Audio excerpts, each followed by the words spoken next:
پاک صلی اللہ علیہ وسلم سے محبت کریں اور ان کے بتائے ہوئے راستے پر چلیں۔ میں سمجھتا ہوں کہ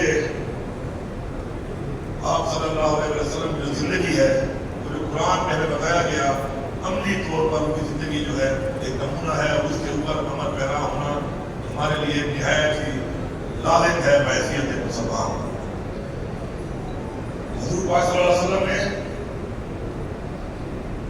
ہمیں ہر طرح کا، ہر طبقے کا، معاشرے کے ہر طبقے کا ایک راستہ دکھایا، اور وہی راستہ ہی ہمارے لیے افتحام و رجحان، ہمارے لیے مغفرت کا ایک ذریعہ بن سکتا ہے، ہم اس کو اسی طریقے سے اڈاپٹ کریں۔ آپ سب کو یہ معلوم ہونا چاہیے کہ اسلام کے پھیلانے میں پہلے 30 سال جو محنت کی گئی اور جگہ لڑی گئی، تو اسلام جگہوں سے نہیں پھیلا، بلکہ ہمارے نبی صلی اللہ علیہ وسلم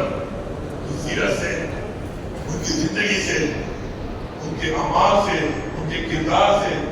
اور ان کے بتائے ہوئے احکامات کے راستے پر چلنے سے مسلمانوں کے اندر